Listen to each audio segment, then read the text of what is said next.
Hang on a second. Didn't I pass a goal on my Patreon? Oh yeah, the Rebirth of Mothra trilogy. Damn, that was a while ago. I better get on that. Okay, well, I finished the Heisei Godzilla series, and these came out right after. So this seems like a good time to talk about them. Now time to find out if Toho cares about Mothra as much as Godzilla. I'll bet they care.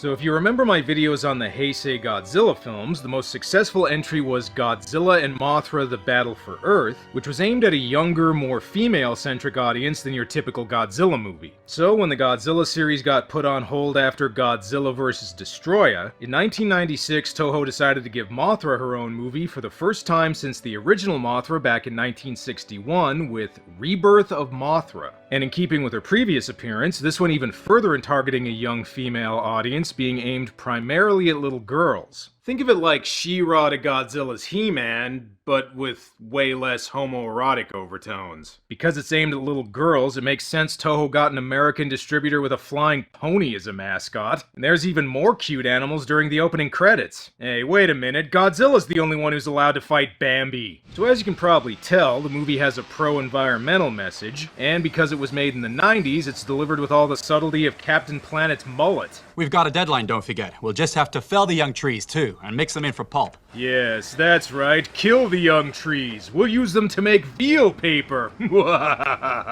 And great job, fellas. By destroying so much of the environment, you've unleashed the monolith monsters. Oh, and I think by taking this weird medallion thingy, they also free Rita Repulsa or something. Whoa, hey, get down! After 10,000 years, I'm free! It's time to conquer Earth! Yeah, they would get some teenagers with attitude, but they're too old for this movie's target audience. Instead, the movie focuses on these little kids. Give it back! It belongs to me! Stop! Well, the 90s Gamera movies weren't that bad when it came to Kenny's, so I guess they just migrated over to this series. And their dad is the head of the logging company that's destroying the environment, so there's even more reason to hate him. He also has the medallion from earlier, which greatly upsets the Mothra twins, and whoa, what are they doing? Fairy!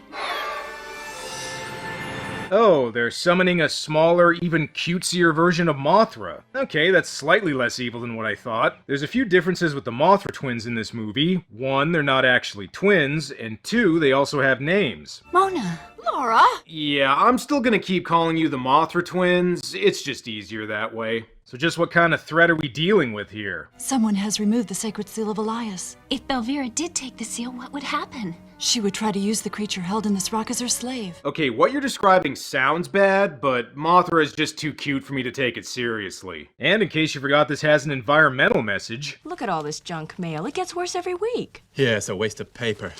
No wonder we're losing the rainforest. I mean, did Fern Gully teach us nothing? As heavy-handed as the environmental stuff is, it's still easier to take than the scenes with the kids.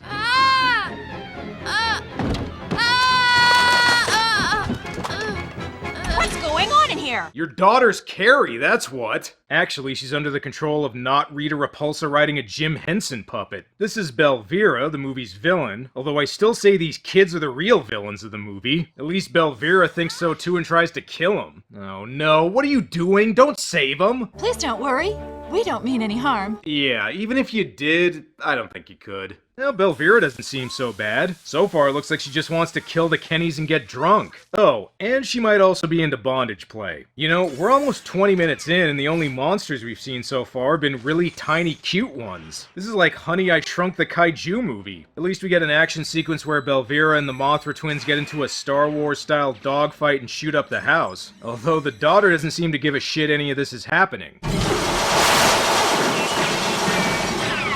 Okay, would you take it outside? I just finished redecorating this house. I gotta admit, this part would probably make for a pretty cool theme park ride. Belvira also gets the medallion, but how is she getting away? You could stop her with a fly swatter. No, not a butterfly net, you little shit. I said a fly swatter. Belvira! Please stop it! Don't make us ask you nicely again. Great, not only did Belvira get away, but Fairy Mothra turned into a plush toy. Which it kinda already looked like before, but now it really does. Belvira, will she be coming back again? She's heading for Hokkaido. Oh, that's not a good idea. Didn't she hear? Do not go to Hokkaido. Look, the tiny monsters are cute and all, but are we gonna get some giant ones in this movie? Desghidorah? Gesundheit. Yep, you heard that right. The ancient monster the medallion has unleashed is called Desghidorah, or as it's also known, Death Ghidorah, which makes me wonder why the English dub didn't just call him that, since that's a way cooler name. Now, the name might make you think it's the same monster as King Ghidorah, but they're actually very different. King Ghidorah is a flying three-headed dragon from outer space, whereas Death Ghidorah is pretty much the same thing.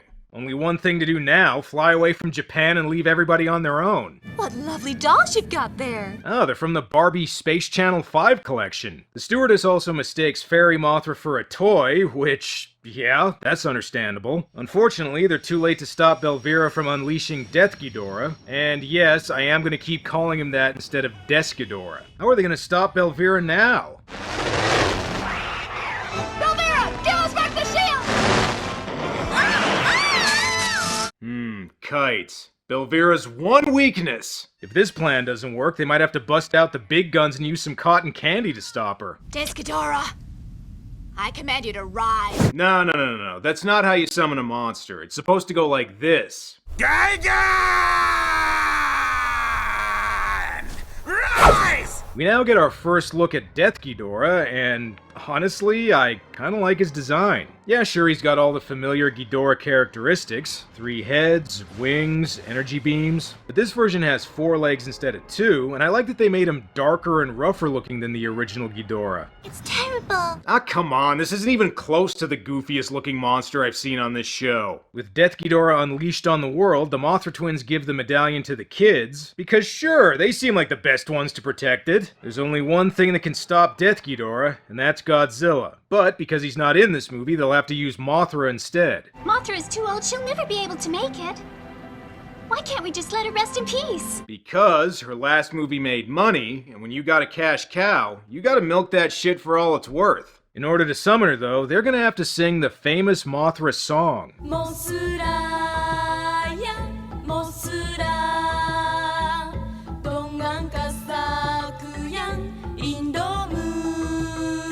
With all the weird graphics going on here, I think this is the closest we've ever gotten to seeing a Mothra music video. Alright, it's an incredibly cute, fuzzy monster to the rescue. But could you maybe wait until Death Ghidorah kills these 2 brats? No, don't go! Well, get going then. I really hate you, Taki. Well, I hate you too, so there! Look, kids, please, you're both very hateable. Oh, good, finally a monster battle to break up all that whining. What's going on? Is that Mothra? No, I'm pretty sure it's Rodan. Yes, it's Mothra! God, I wish these kids would go all Anakin Skywalker in that lava. I mean, they're both about as whiny. Mothra tries her best, but her cuteness proves to be no match for Death Ghidorah. Probably a bad idea to get her to fight him anyway. Don't you know what happens to moss when they get near fire? Good God, this is like watching Rainbow Bright fight the Cloverfield monster. Luckily, Mothra got knocked up and laid an egg before she left, which means we got a caterpillar Mothra as a backup. And to help it hatch, we get another song.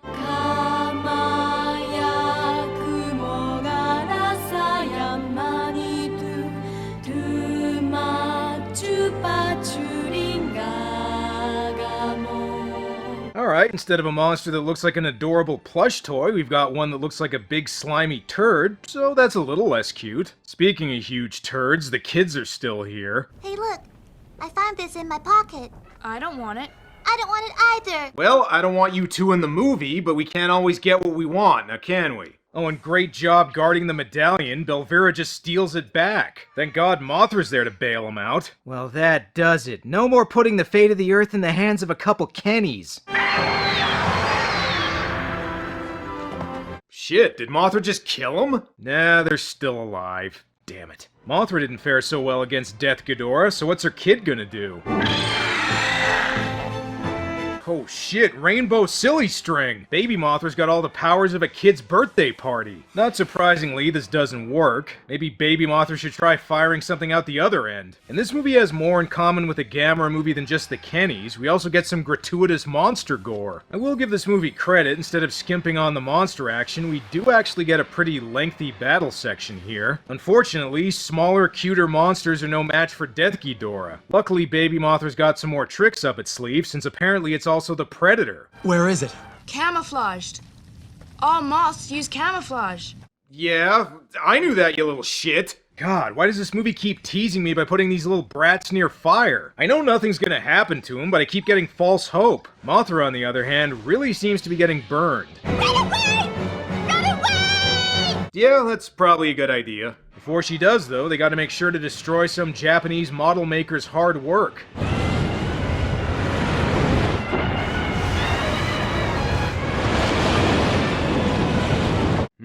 Hydropower. Death Ghidorah's one weakness! Wait a second, Mothra, don't stop in the ocean. These puppets get heavy when they're wet, and they smell funny. Mothra can't die now! Yeah, we still have 2 more movies to go. But die Mothra does, which actually happens a lot in these movies. Seriously, I think Mothra's the kaiju equivalent to Kenny from South Park, as opposed to, you know, these Kennys. Now only baby Mothra's left to defeat Death Ghidorah, and he just got his wings. And yeah, real nice, kids. Your dad's in a wheelchair, but sure, make sure the plants have a drink of water. I don't know about this hospital. Hey, what are you doing?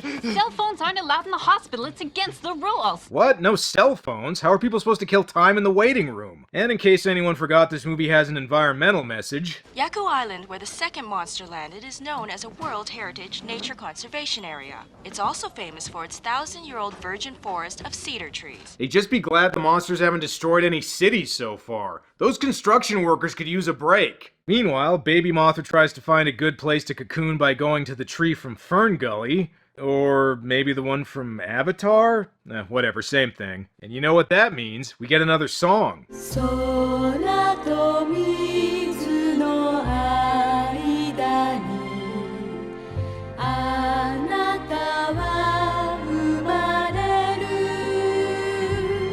So now, after cocooning, we get a new Mothra called Mothra Leo, which is still really cute and fuzzy. Well, I guess when you have a tried and true design, you don't want to mess with it too much. It's gigantic. It's even larger than a jumbo jet. Even if it is that big, a moth's still a moth. Oh, what do you know? The mom's saying what everyone's thinking. More people die from bee stings than they die from being bitten by a snake. And that would be relevant if Mothra was a giant bee. Actually, if you want to use stats, mosquitoes kill more people than any other animal, so what we need is a mosquito kaiju to fight Ghidorah. Alright, actually I'm being a little harsh here, since Mothra Leo seems to be a lot more powerful than the original, and hits Death Ghidorah with some devastating laser Floyd attacks.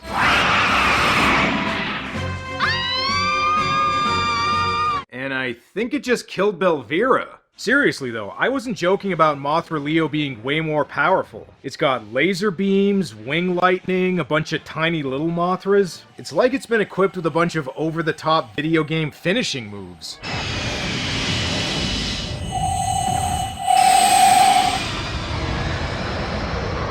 Alright, I can't believe I'm saying this, but cute little bastard's actually kinda badass. It's amazing. Mothra went from looking like it had no chance against Death Ghidorah to completely wiping the floor with him. Instead of fighting and dying, the first one should have just waited for her kid to hit puberty and defeat Ghidorah. And I know I joked about Belvira's dragon looking like a Jim Henson animatronic, but apparently it actually was. Well, I guess now she's gonna have to ride this thing. Oh great, Mothra and Ghidorah's battle destroyed the entire forest, but somehow these two are still alive. And would you help out your dad? This forest isn't wheelchair accessible, you know. With Ghidorah gone, now they just need to take care of Belvira. Hey, she's getting away. We're sorry, Taiki. But we didn't tell you the whole story. Yes, you see, Belvira is really our sister. Okay, I mean, the BTK killer had a family. They still put him away for his crimes. You can't just let people get away with evil shit because they're related to you. See, Belvira is a bit of a troublemaker, it's true. But she's still our elder sister and we love her. Okay, fine, let her go. Just don't try to destroy the world again, you little scamp. And even though Death Ghidorah has been defeated, the real monster is not caring about the environment. So what now? It may not be too late to save the trees and the forests. It's gonna take many years of hard work. Just make sure you don't unleash any evil space dragons again. I think you'll be fine. And besides, there's no need to worry about the environment since Mothra's there to magically fix everything. Yeah, who needs tree planting when you got fairy dust? Now let's all celebrate by going for milkshakes and making sure to use plastic straws. Goodbye now. Goodbye, Mothra. We'll be sure and call you again when the Australian bushfires happen. Remember that? Remember last year when the Australian wildfires were in the news and then COVID hit and everybody just kind of forgot? Whatever happened with that? Longtime viewers of my channel know that I liked a lot of the Heisei Godzilla films. So, how does Rebirth of Mothra compare? Very! Well, let's just say I probably wasn't the target audience for this movie. If you like the darker, more realistic tone of the Heisei Godzilla movies, you'll probably be disappointed, since this goes for a much more colorful, light-hearted feel, complete with lots of cutesy moments and slapstick. It's also a little long at 1 hour and 46 minutes, which I know doesn't sound that long, but this is the kind of movie that really needed to come in under 90 minutes. But on the plus side, it doesn't cop out on the monster action, giving us some pretty long fight scenes. And I gotta admit, Death Ghidorah is actually a pretty cool villain, even if he is just an updated version of one of Godzilla's classic enemies. It's definitely not up there with the best of the Godzilla movies, but it also isn't down with the worst ones either. Now if they could just get rid of those damn kids. Speaking of which, I think I'll take a break before I get to the sequels. There's only so much Kenny I can take at one time, you know? Well, that's all for now. Until next time. Oh! Ah! It's you! So if you remember my video on the first Rebirth of Mothra, this gave Mothra her own solo series again for the first time since the original Mothra back in 1961. It was mainly aimed at little girls, with a bigger focus on goofy humor and annoying Kennys than the Heisei Godzilla movies. So did Toho try and change things up for the sequel? Nope! Instead, they doubled down on the Kennys and goofball humor. Now, well, I made it through Gamera Super Monster. Pretty sure I can handle this one. Love is moving, love is changing. Close your eyes. I'm in you, and you're in me. I love you.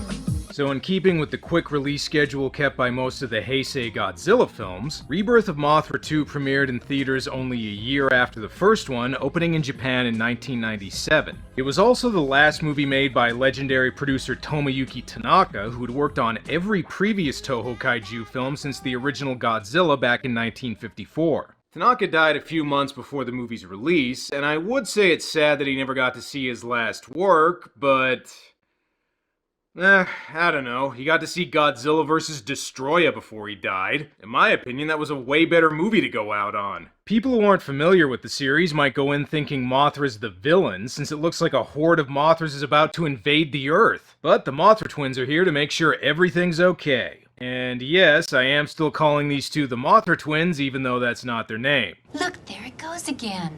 Yes, I know, it's really wonderful. Yeah, I'll be the judge of that, okay? So just like the first movie, this has a message about protecting the environment, but this time the focus is on the world's oceans. It makes sense that Japan wouldn't want to nuke the whales, mainly because this would probably lead to more whale kaiju. Oh well, it's not going to stop Mothra from harassing Echo the dolphin though. Guess I'm not the only one who thought that game was frustrating. And come on, you call that pollution? Godzilla vs. Hedorah had it right. You need to get people to care about the environment by grossing them out. Then again, this movie does have some weird gross shit of its own.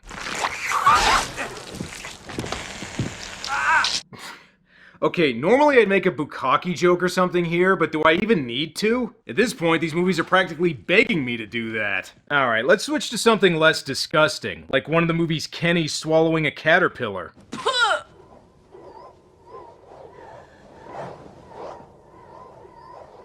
Okay, 5 minutes into this kids movie, and so far we've had cum-shot starfish and cleavage caterpillars. Never change, Japan. Never change. So while the last movie focused on a brother-sister team of Kennys, this one goes a step further and has 3 Kennys. And while I'm sure they have names, I'm just gonna keep referring to them as Kennys. Also, while the first movie was aimed at kids and had some slapsticky humor, the gags in this one frequently go into straight-up Tom and Jerry territory. It's funny because a cat got burned. Anyway, turns out the main problem with the world's oceans isn't pollution, it's that it's full of gross starfish monsters. With a monster like that around here, the sea isn't safe for us. Look, we're just the police, not some kind of starfish SWAT team, okay? Yeah, get the guys from Warning from Space to handle that shit. And if you thought this movie didn't already have enough nightmarish creatures in it, that's right, it also has a weird Furby monster with a dangly thingy on its head. Hello? And apparently it just escaped from a Tex Avery cartoon. Okay, listen kid, just because this thing looks like a rejected Pokemon doesn't mean you have to catch it. Just what is this thing anyway? It's a Gorgo. It's a what? It's a Gorgo. No. That thing's not a Gorgo. This is a Gorgo. What's really weird about this is the official name for this thing is supposed to be Go-Go, yet the dubbing clearly says Gorgo, so maybe these things are actually supposed to be the giant claw. By the way, Belvira's back, and not only did she fix her robot dragon, but she also got her hair done. Oh, and she might also be the Terminator now. You're not to say anything about this, do you hear? Give him back to me! Just like with the last movie, I'm not sure why Belvira is considered a bad guy. She's trying to take the fuzzy thing and trying to kill the kids. In my book, that makes her the hero. Target the boy! Damn, if only Belvira was in the Gamera series, she could have saved us from so many Kennys. Belvira wants the Gorgo because it can lead to an ancient treasure that'll enable her to rule the world. You know, you probably shouldn't have just let her go the last time she tried to destroy the Earth. And in addition to leading people to an ancient treasure, Gorgo has some other impressive abilities. Hey! This thing just peed on my leg! That's right, it also has magical healing pee. Sure, why not? If Gorgo has magic pee, I don't even want to know what comes out of that thing on top of his head. We're called the Alliance. Yeah, I'm still gonna call you the Mothra twins if you don't mind. It's just easier that way. Meanwhile, Belvira recruits 2 extras from the Japanese remake of Biodome to be her henchmen, because hey, we gotta get more slapstick gags in this movie somehow. Oh, easy there, kids. You can finish rendering the effects later. We've got some important exposition to get to. Gorgo comes from an ancient civilization called Nilai Kanai that sank into the ocean many years ago, and the city contains a treasure that can supposedly grant wishes. Only one problem, there's also a giant monster. The Nilai Kanai civilization created a monster. Its name is Dagarla. Dagarla's a sea monster that's kinda like Hedorah, except the filmmakers were on way less LSD when they thought him up. Dagarla's also responsible for creating all those weird starfish things, and if it isn't stopped, they'll end up covering the world's oceans. I don't know what the big deal is, though. If you get stung by one of them, just have Gorgo pee on you. And did somebody say slapstick? Why was there an earthquake? Well, so they could do that ladder gag, of course. Seriously, I think that's the only reason that happened. They better hurry up and find Nilai Kanai. Dagarla's about to cause the Soviet Union to launch a nuclear missile at Tokyo. Oh wait, that's a much better kaiju movie. You know, when I'm rich, I'm gonna buy a new computer. I'm gonna eat at McDonald's every day. You already do that, kid. I'm surprised no one's tried to get the treasure of Nilai Kanai yet. Apparently it's really easy to find. The currents there are so dangerous, even the fishermen don't go there. Oh yeah? Well, the water looks pretty calm to me. I can see why the kids were so eager to find Nilai Kanai. The temple comes with its own water slide. And apparently all the city needed to rise again was for 3 brats to trespass on it. We're moving upwards! Thanks, kid. Well, at least this part has some decent model work, as opposed to the iffy CGI that's frequently used in the movie. Meanwhile, Belvira gets there too. She needs the treasure to finish her outfit in time for Carnival in Rio. Oh, and someone else shows up too. Hey, look! Is that Dagarla? We now get our first good look at Dagarla, and the best way I can describe him is... he's okay. Yeah, it's kinda neat they made him a sea monster, and I'm glad they went with an original design instead of doing a variation on a monster we've seen before like Death Ghidorah. But overall, he's not as weird or memorable as some of Godzilla's best enemies. Long story short, I don't think fans are clamoring for Dagarla to be in another movie. Hell, we'll probably see Titanosaurus come back before he does. Thankfully, the electricity in Nilai Kanai still works, and it's able to defend itself against Dagarla. Laura, we have to call up Mothra. Yeah, good idea. We're over half an hour in and Mothra's barely been in this movie. And you know what that means. Mothra song.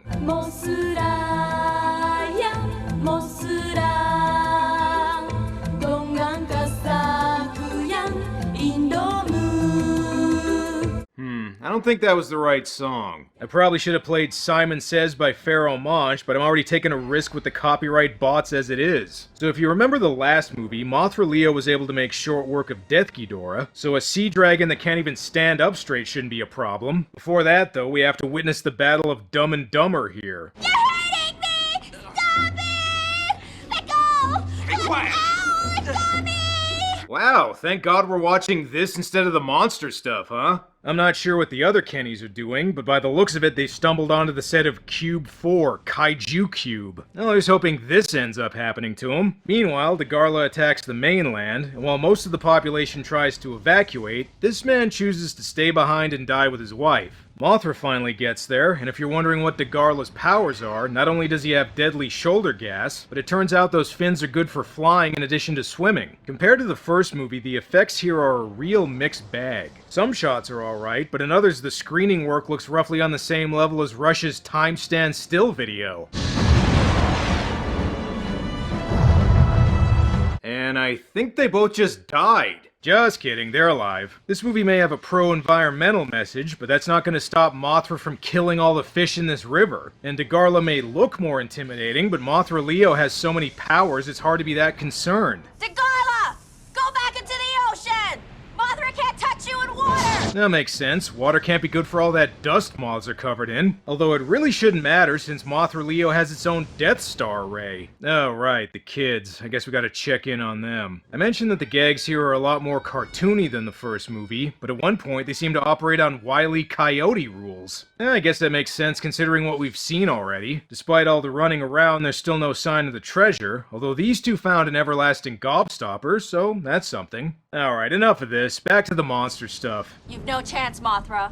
Look, you can never defeat Degarla. Oh really? Because by the looks of it, Mothra's giving him a fuzzy, adorable ass-kicking. I may have spoken too soon though, since Degarla makes a giant water tornado that has the effect of making Mothra considerably less fluffy. Damn, who would have thought Mothra would end up getting taken down by a serious case of moth herpes? Seriously, is Mothra about to die again? We can't keep going through puppets like this. It's a dead end. Yeah, I agree. This whole plot thread is a dead end. Man, even the ancient city's getting sick of the kid shit. And so Mothra dies and the kids are trapped inside the temple forever. The end. Nah, just kidding. Mothra ain't dead. The Nilai Kanai playset gives it a hand and drives Degarla off. The kids are still alive too, although hopefully not for long. Give it to me. Give it to me and I won't hurt it, alright? Ah, come on. You can hurt him a little. Give me the Gorgo, do you hear? Or do you all want to die, huh? There, that's the spirit. The kids are saved by the twins, although I really gotta question their judgment here. Elias, that's enough. They said sorry. Yeah, all they did was threaten to kill us. The twins do end up forgiving them, and surprise, they continue to act like dicks. Well, it is kinda your fault for believing them. Eventually they green screen their way into a room that hopefully holds the treasure, the mystic Fabergé egg of Nilai Kanai. Not only that, but I think it also has the childlike empress from Neverending Story. I don't know about this chick. Are you a god? No. Then...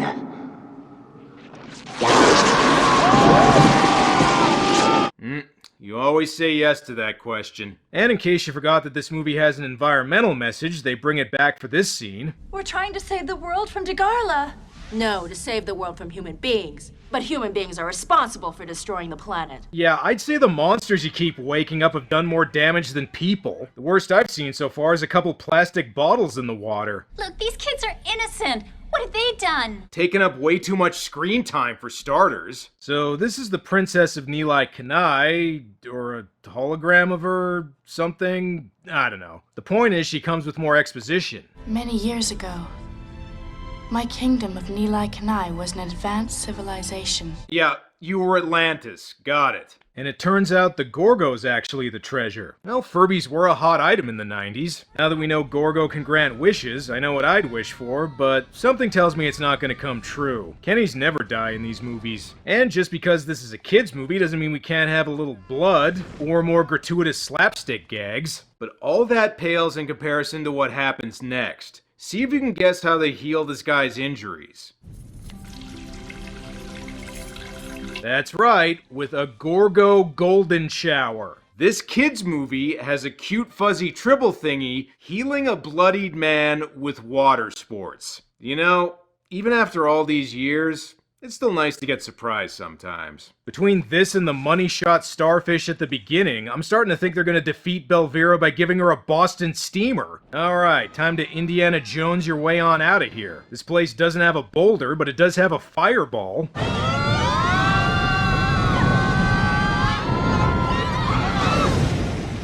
Damn, almost got him. They finally escape the temple, but they still have to worry about the Garla, and Mothra's still not ready to fight. It's enormous. What a monster! Hey, fuck you, kid. I'm having a bad fuzz day, so back off, alright? If you remember, though, they said Gorgo's the treasure, and they used their wish to bring Mothra back to full strength.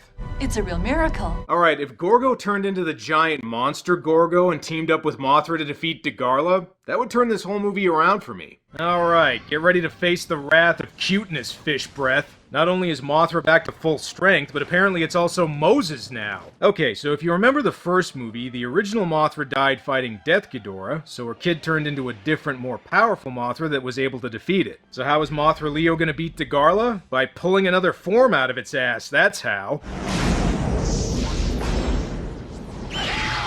Yeah, say hello to Aqua Mothra. You know what? I think I figured it out. With all these different forms, Mothra's kind of like all those weird, different Batman action figures they made in the 90s. Fighting underwater? Well, then you need to get yourself a Scuba Batman. And if it gets cold, Arctic Freeze Batman. As far as new powers go, this Mothra's able to fire X's, which is not that surprising considering what we've seen so far. It also has a bunch of little Mothras that go inside Degarla and Fantastic Voyage the shit out of them, although this part kind of looks like I'm playing the PlayStation 1 adaptation of the movie. Also, just what the hell are they shooting here? Did they just help Degarla with his constipation? No, a clear colon, my one weakness. Degarla, come back with me to Nilai Kanai. And so Degarla goes back to Nilai Kanai, never to be seen again. Mainly because he wasn't very popular. Just remember though, the real message here is to treat the world's oceans with respect. Unless of course it's dolphin hunting season, in which case, have at it, Japan. Where did you get that?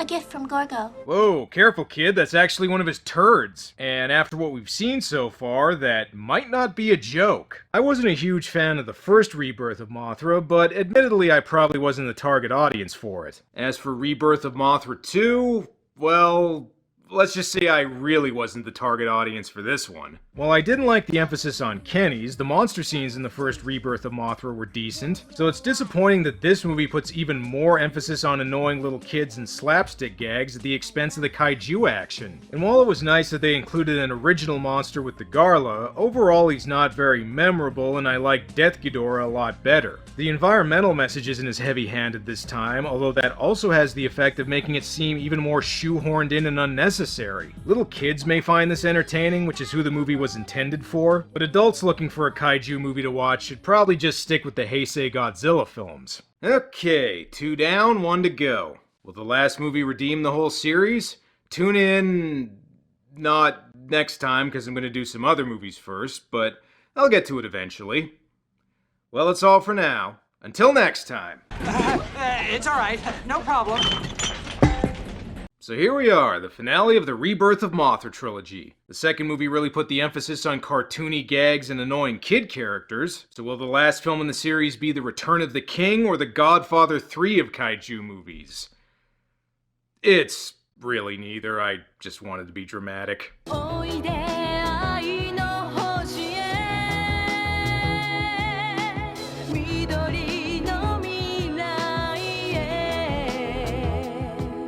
Okay, so the first Rebirth of Mothra movie had a message about protecting the forest, the second one had a message about protecting the oceans, and the third one is all about protecting the most precious environmental resource of all, time. Yep, this one largely ditches the environmental themes of the first 2 movies in favor of a time travel plot. But, going by the movie's poster, if this means we get dinosaurs instead of a preachy message, I'm cool with it. It also probably means the plot's not gonna make a whole lot of sense, but the plots of these movies don't really make sense anyway, so that's no big deal. Okay, time to dust off the opening credits and finish this series. As long as you live, you shall have hope. Well, we're 3 movies in, and I hope this one eases up on the Kennys a bit. The way this movie's starting, it looks like I'm about to solve a puzzle in the game Myst. Oh, never mind, Belvira's solving it. Wisdom, courage, love. I'm not sure what the answer is here, but it probably involves solving a slider puzzle. I see Belvira's updated her wardrobe again. Now she looks like an evil Disney princess. So what exactly is Belvira looking for this time? I'm sure you must have heard about it. The Elias Triangle.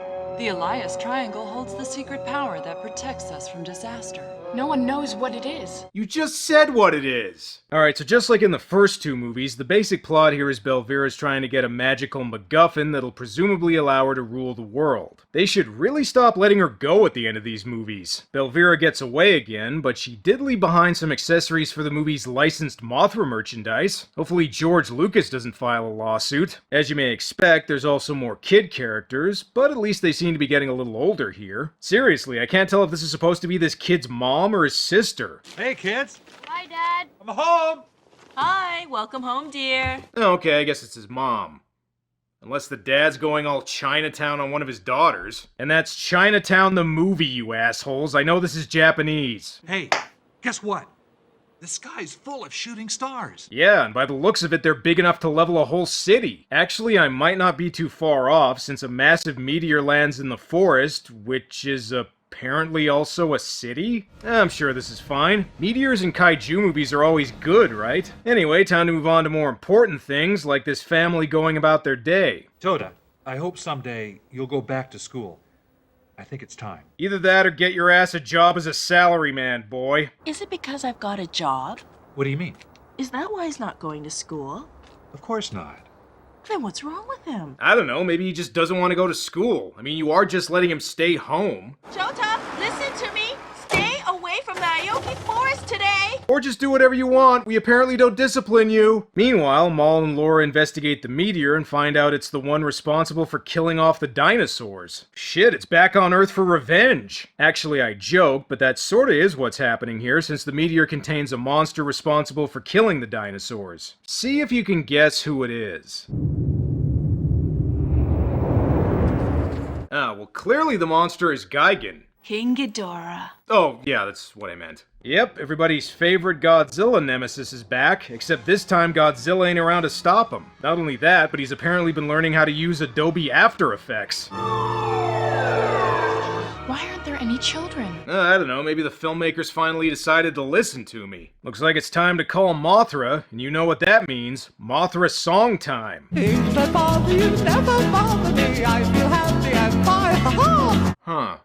Could have swore that tune went differently in the other movies. Mothra's excited to be summoned this early in the movie. Normally they wait until over halfway through. In the meantime, Ghidorah attacks Japan, but there's something bugging me. They say that King Ghidorah is the one responsible for killing off the dinosaurs, but in the first movie they implied that Death Ghidorah was the one who did that. A terrible space monster that came to Earth 65 million years ago. That's when all the dinosaurs died. So, did King Ghidorah and Death Ghidorah both kill the dinosaurs, or did the girls just screw up? Actually, now that I think about it, even the time they say the dinosaurs went extinct contradicts the first movie. They came to Earth 65 million years ago. That's when all the dinosaurs died. This had something to do with the dinosaurs? But they died millions of years ago. 130 million years. Yeah, you know what? I think the writers were just hoping people weren't paying attention. Oh well, the point is Ghidorah's here and doing what he does best, namely wrecking the fuck out of Japan. I gotta say, I do like Ghidorah's look here. Sure, it's basically the same old design, but I like the little touches like giving him longer horns and slightly different wings. Ghidorah's goal is also a little different in this movie. Instead of just destroying shit, he also transports a bunch of children inside this weird fleshy egg thingy. Not sure why he's kidnapping all these kids, but again, maybe he's just trying to improve the movie. Speaking of improving the movie, we also get a kaiju battle fairly early on. What's happening? Mothra's fighting King Ghidorah, except Godzilla and Rodan aren't around to help out this time. Because both monsters can fly, we get more screening shots, and, let's just say I can see why most kaiju movies try to keep the action on the ground. Damn, Ghidorah seems as tough as ever. Even Mothra's lasers don't seem to have an effect. Not only that, but he also knows a moth's two biggest weaknesses: bug zappers and getting squashed. Not only does Ghidorah give Mothra a king-sized ass-whooping, but he also gives Laura the evil eye, which I think makes her bad or something. Well, that was easy. Now time to get more kids. Okay, children, remember to panic in single file. I may have spoken too soon about Ghidorah ridding the world of Kennys, since they're still in the movie quite a bit. Except this time they're trapped inside a giant bloodshot eye. And there's even more weird shit inside this thing. Oh boy, Ghidorah brought some CGI rape tentacles with him. Actually, now that I look at these things, they kind of look like giant gummy worms. You're a very lucky boy. My name is Maul. This is Fairy. And you? It's Shota. Yeah, I'm still just gonna call you Kenny. The parents are very concerned about their children. It's almost nighttime and they haven't done their chores yet. It was on the radio. Children disappearing. What's going on here? Hey, now take it easy. Your kids are not the only ones missing, you know. Yeah, quit being concerned about your missing children. You're not special, okay? They learn the kids are being held inside Ghidorah's vascular nightmare dome, which weirdly seems to make the mom really happy. Speaking of people acting weird, what the hell did Ghidorah do to Laura? You see, Laura is a very kind and generous person. That's how King Ghidorah was able to turn her against me. Makes sense. Nice people are always taken advantage of. That's too bad. Wow, I can tell this kid really gives a shit. Nice people are always taken advantage of. That's too bad. Ugh, this magical fairy is so boring, just like school. It's why I don't go. Anyway, while these two go spelunking to find the rest of the plot, there's another burning question I have. Namely, just what kind of business do the parents run here? Are they EMTs that specialize in guys that break their dicks or something? Bad news, Belvira. Not only are you trapped in Ghidorah's weird dome thingy, but your Robo-Dragon needs a new transmission. Laura? Also, Laura's the T-1000 now, I guess. I think this is King Ghidorah's base. He has awful plans. He's gonna destroy the human race. Isn't that what you've been trying to do this whole time? Shouldn't you be happy about this? I joked about the girls' swords looking like lightsabers earlier, but I gotta admit, you don't usually see sword fights in these kinds of movies. I don't think Belvira's gonna get her hand cut off, but you never know in kids' kaiju movies. But let's be honest, you're not watching this to see tiny sword fights, you're watching to see giant monsters rip shit up, and that's exactly what Ghidorah does. That's King Ghidorah. He's coming. I think he's already here, lady. There's only one way to stop King Ghidorah. That's great. But Mothra can't do it.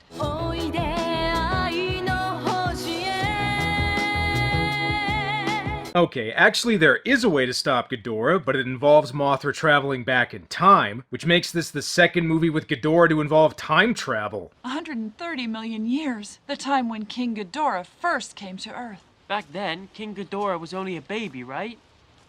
Mothra could crush him. Baby murder. Is there any problem you can't solve? There is one catch, though. She knows she won't be able to return from the past. She won't come back? Oh, Mothra will be back. It just won't be in a solo movie, that's all. Okay, so you got a plan, but how the hell is Mothra supposed to travel back in time? The scope of the mind is unlimited. It can reach where arms can't. Even through time? Okay, sure. Basically, this just boils down to Mothra flying really fast. But hey, if it's good enough for Superman to travel back in time, then I say it's also good enough for Mothra. There's one more thing they need to travel through time, though. Another song.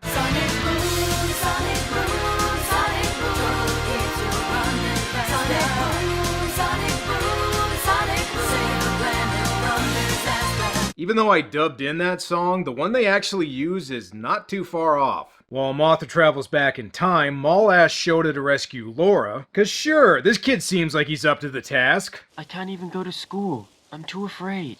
No, you're not afraid. You're just very sensitive to the way that people treat you. Or again, maybe he just doesn't want to go to school and his parents are letting him stay home for some reason. Maul gives the kid her sword in case he wants to put some olives in a cocktail, and then I think she dies. Either that or they didn't finish rendering her CG stunt double. Even with a tiny sword, how is this kid gonna rescue the kids from Ghidorah? Come on, why don't you take me as well? Coward, scared of me or something? Well, this kid's dead. Instead of killing him, though, Ghidorah just traps him inside Kindergarten Hoth with the rest of the kids. And combined with the slime that starts oozing out of nowhere, this whole thing is starting to look like a weird Nickelodeon game show. Or a regular Japanese game show. Meanwhile, or I guess technically before, Mothra travels back to the time of the dinosaurs. And honestly, this part almost looks like a separate movie I could make a video about. With all these dinosaurs, I wouldn't be surprised if Doug McClure showed up. Or at least the kid from Prehysteria. Mothra's here to kill Baby Ghidorah, but the thing is, even Baby Ghidorah is still pretty big. You might want to go back a couple more years. Oh, too late, Mothra already made a dramatic entrance. Fun fact, if you're hit with energy beams in the past, that pisses you off in the present. I mean, that's just Science 101, people. It's working. Mothra's attacking King Ghidorah. Okay, but Mothra still hasn't won. Even the past version of Ghidorah seems like too much to handle. With no other choice, Mothra resorts to a different kind of attack, scratching, which proves surprisingly effective. While this is going on, or before it's going on, I guess. Whatever. Evil Laura attacks the kid, although unless she hits his jugular vein with that sword, I think he'll be okay. Wait, what did Maul say earlier? Laura loves the innocence of children. And that is in a platonic way, not an Epstein Island way, got it? And so Laura is brought back through the power of Kenny's, and her sword gets an upgrade too. Courage, wisdom, and love. These three forces combined make a super powerful force. Personally, I prefer some Earth, Wind, and Fire, but if I want to watch a funky Japanese monster movie, there's always Legend of the Dinosaurs. Back in the past, Mothra continues to get thwomped by Ghidorah, which means Laura's got to help out with another song. What? I told you I wanted some Earth, Wind, and Fire. I guess Mothra did too, since this gives it the mojo to finally defeat past Ghidorah by dropping him into a volcano.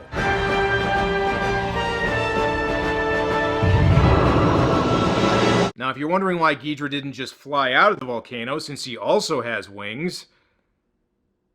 Yeah, why didn't he do that? Before getting tossed in the volcano, though, a piece of Ghidorah's tail broke off.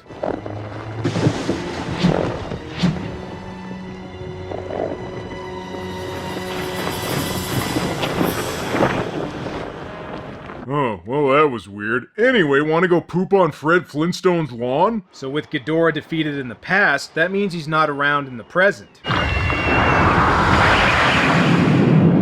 Damn, so close. Strange, isn't it? If King Ghidorah did die, then wouldn't history have changed? Look, Belvira, don't try to make sense of this movie. You're just gonna make your head explode. Turns out Ghidorah didn't die, though. He just wanted to psych out the audience. It's implied that Ghidorah regenerated from the piece of his severed tail, which makes me wonder, did the people who made Godzilla King of the Monsters get the idea for their version of Ghidorah from this movie? What happened to Mothra? She's gone. Mothra's gone forever. Hey, relax, kid. Mothra's not gone forever. It's just the end of this series. However, Mothra's still trapped in the past, but fortunately, some caterpillar Mothras come out and give a 21 Silk salute. Back in the present, Ghidorah's gonna destroy all Kennys if it's the last thing he does, damn it. Laura, it looks to me like we're gonna have to fight by ourselves. It doesn't matter that we had different opinions. We're unified now. Okay, if by having different opinions you mean you tried to destroy the Earth several times, but sure, I suppose we can work together. Besides, Ghidorah's not the only one who can magically reappear in the present day. Turns out Mothra was just taking one hell of a power nap. And it's even got a brand new form, liquid metal Mothra? Okay, by this point you probably know the formula for these movies. Mothra fights the villain, but it's too powerful, so Mothra has to lie dormant until it's revived with a new form that's powerful enough to defeat the bad monster. Other than having a shiny new chrome exterior, I'm not really sure what new abilities this Mothra has. Its most effective new attack seems to be a headbutt. Honestly, the thing I'm most impressed with is that Ghidorah can still fly with only one wing left. Alright, time for Mothra to bring Ghidorah and this series to an end.